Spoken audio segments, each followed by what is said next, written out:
lesson today.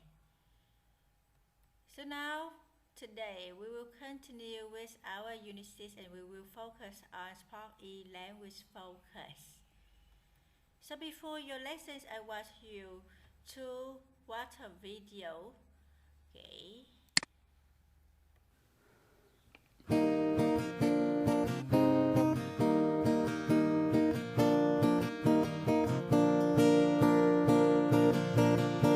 To join together or show contrast, using a conjunction is where it's at. Using conjunctions when you write will make your paper dynamite, and combines phrases, sentences, words.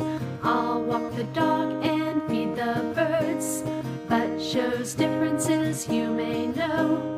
You were invited, but you can't go. To join together or show contrast, using a conjunction is where it's at. Using conjunctions when you write will make your paper dynamite, or gives choices. What should I do? Go to the park or go to the zoo? If that's conditions, you will see. I'll go to the park if you come with me. To join together or show contrast, using a conjunction is where it's at. Using conjunctions when you write will make your paper dynamite. Conjunctions add variety to the mix when simple sentences need a fix. And yet, or, if, therefore, but, nevertheless, however, thus, because. To join together or show contrast, using a conjunction is where it's at. Using conjunctions when you write will make your paper dynamite.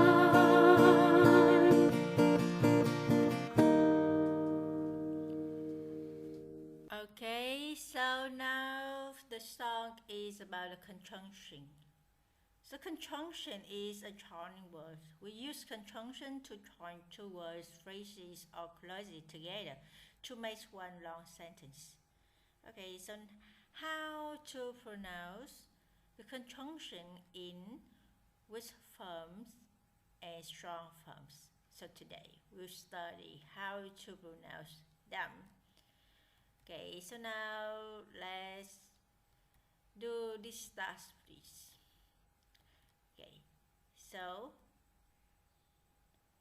now help me to fill in each blank with a suitable given preposition or conjunction. Okay, so now I have six sentences for you. So number one is of. Number two, to. Number three, at.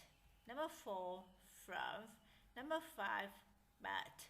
Number six, and. Okay, so how to pronounce them? Okay, of, turf, at, from, but, and. Okay, so you pay attention. So today we study pronunciation with and strong forms of some conjunctions and prepositions, and grammar we study relative clauses and reducing relative clauses. Okay, so now first of all, let's come to the pronunciation. Part E. Okay, so Language focus. Page 69. Pronunciation. Listen and repeat. And, but, at, for,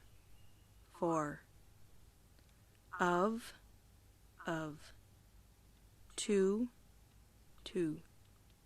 from, from. Practice reading these sentences. 1. What are you looking at? 2. I want to go, but I don't know when. 3. She bought a book and 2 pens. 4. Thanks for coming. 5. Where is it from? 6. I'm from Hanoi. 7. She's the one I'm fond of. 8. First of all, I want to thank you for coming. 9.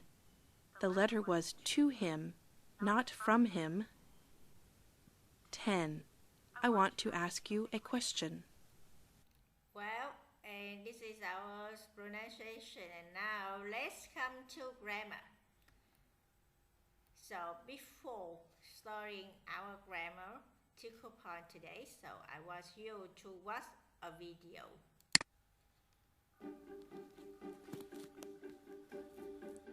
We study organs and cells. We learn to write and to spell relative pronouns as well. We use them every day. A man who rides on a bike, a girl who only eats rice, a dog who knows what it's like to go to outer space. First comes antecedent, then put a pronoun after. Next, any clause you needed. That's the sentence order, baby. I met a boy who was very lazy and know a woman who's always baking. It's very simple to explain it.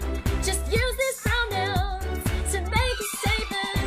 A cat who smells good is always bathing. A bat who flies fast is so impatient. Now that you know the rules, you can go crazy. Relative pronouns are so amazing.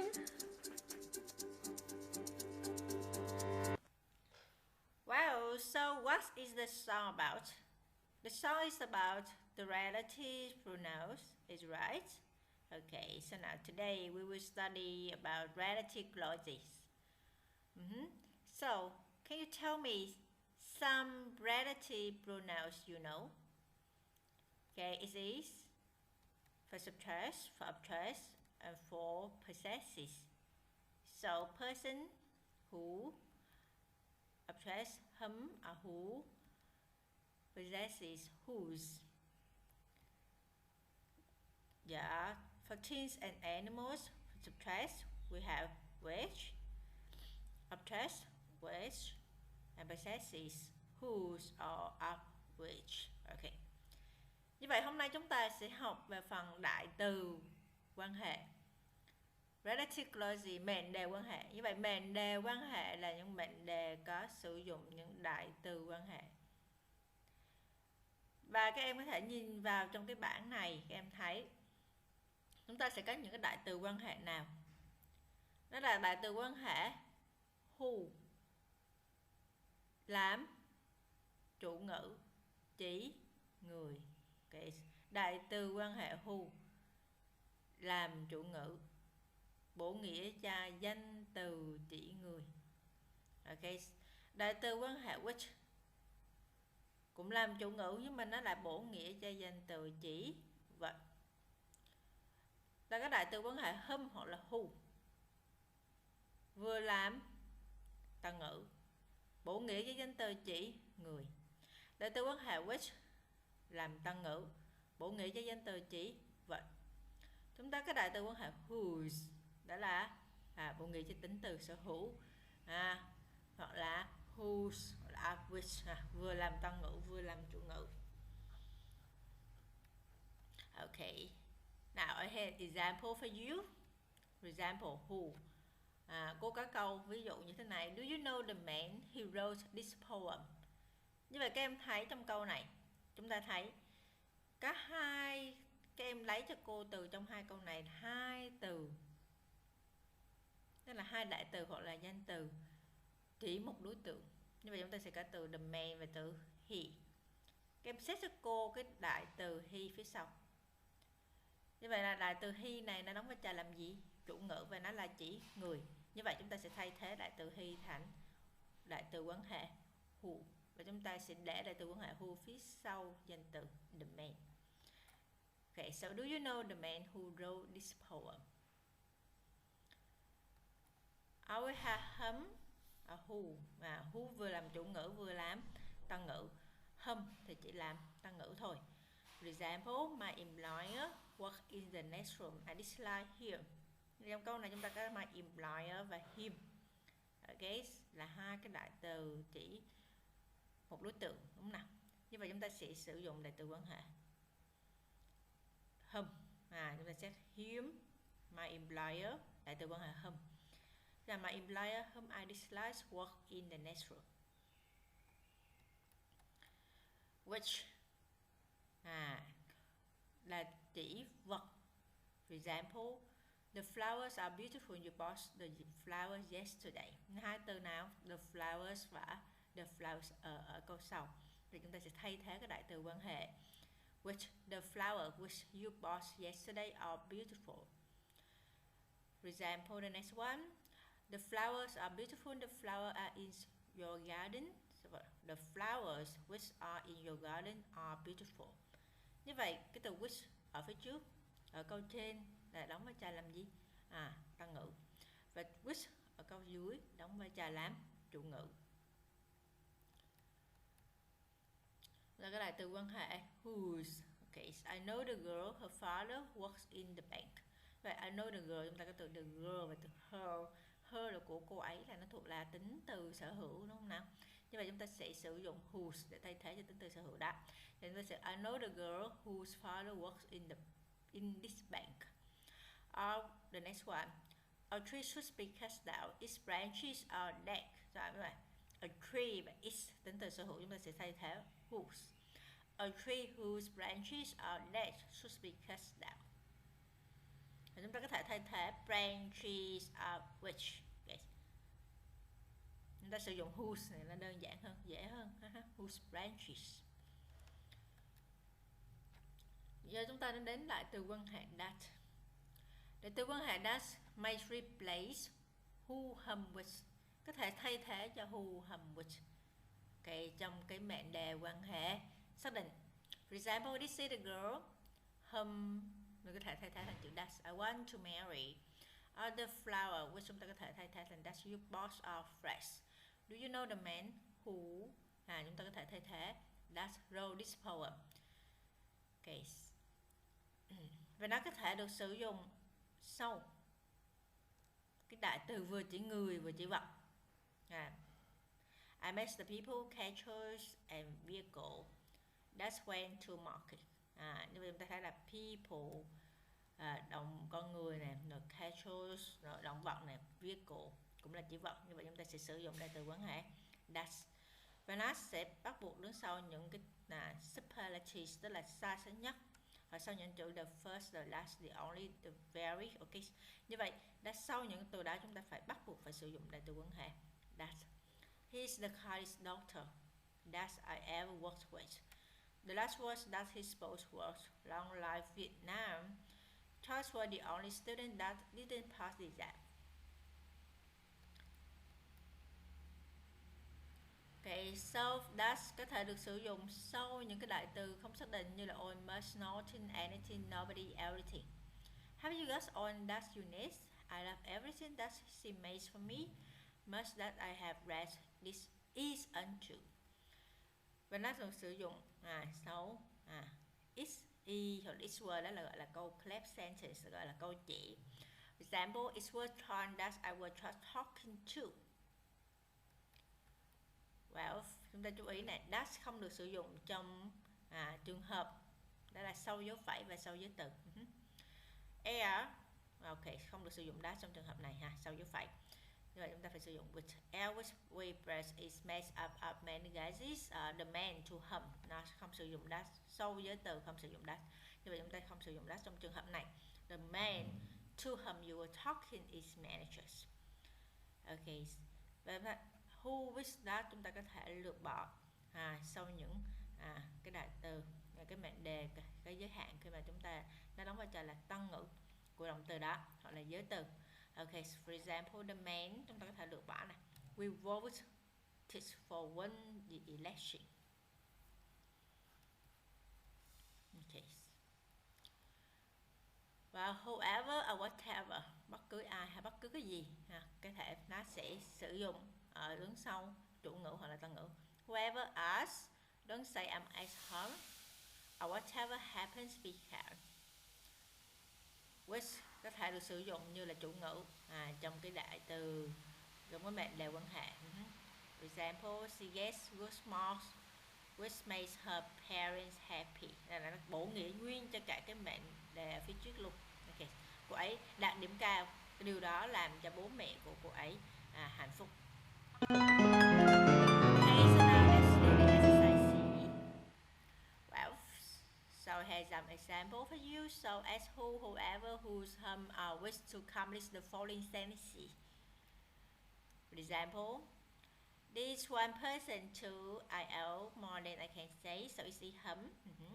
Number, okay, so now we will play a game and let's play it in our online lesson. And now let's move on with reducing relative clauses. Bây giờ chúng ta sẽ qua cái phần là lược bỏ mệnh đề quan hệ. Okay, lược giảm mệnh đề quan hệ. Okay, chúng ta được reduce, lược bỏ cái đại từ cái mệnh đề quan hệ này như thế nào. Okay, đó là dạng rút gọn của mệnh đề quan hệ. Mệnh đề quan hệ có thể được rút gọn bằng cách dùng cụm phân từ như là participle phrase hoặc là cụm danh từ noun phrase hoặc là cụm động từ nguyên mẫu infinitive phrase. Chúng ta có thể cụm phân từ participle phrase, tức là chúng ta sẽ sử dụng là participle. Okay. Cụm danh từ chúng ta sử dụng động từ, tức là nó là động từ thêm in, và infinitive phrase tức là to infinity. Okay. Số mệnh đề quan hệ có thể được rút gọn bằng cụm phân từ hiện tại phân từ. Okay, present participle. Hiện tại phân từ thì nó sẽ ở dạng là verb in. Okay, động từ trong mệnh đề quan hệ ở thì tiếp diễn hiện tại đơn hoặc quá khứ đơn. For example, that man who is sitting next to us is my uncle. Như vậy trong trường hợp này chúng ta có thể như nào lược bỏ, chúng ta bảo who và is, chúng ta sử dụng sitting. That man sitting next to us is my uncle. And the next one, the road that join the two villages is very narrow. Như vậy trong trường hợp này các bạn thấy là nó là chủ động, đúng không nào? Con đường mà kết nối giữa hai ngôi làng với nhau thì rất là hẹp. Như vậy kết nối, như vậy trong trường hợp này nó là chủ động, thì chúng ta được bỏ lại từ quan hệ, chúng ta bỏ that, chúng ta động từ join chúng ta thêm in thôi. So the road joining the two villages is very narrow. Okay, so fans who have to buy tickets have been queuing all night. Như vậy who have đây là chủ động. Như vậy chủ động thì chúng ta lược bỏ, chúng ta sử dụng gì? Fans have been to buy tickets have been queuing all night. Okay, chúng ta sử dụng verb in. Okay, present participle. Quá khứ phân từ participle được dùng trong mệnh đề quan hệ ở thể bị động. For example, the boy who was injured in the accident was taken to the hospital. Như vậy trong trường hợp này các em thấy là who was injured nó là dạng bị động. Như vậy khi chúng ta lược bỏ, rút gọn mệnh đề quan hệ, chúng ta sẽ bảo who, bảo was, là chúng ta sẽ lấy participle thôi. Example, the boy injured in the accident was taken to the hospital. The museum which we visited last week is very famous. The museum we visited last week is very famous. Okay, so now choose the underlined words or phrases that needs correcting.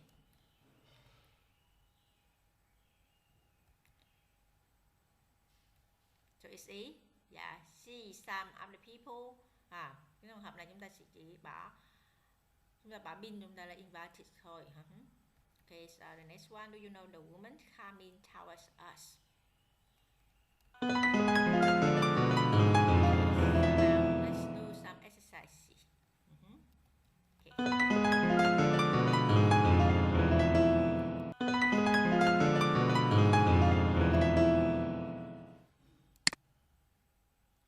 Okay, so then we will do exercises in our online lesson. Okay, so now thank you for your attention. Thanks for your watching. See you again.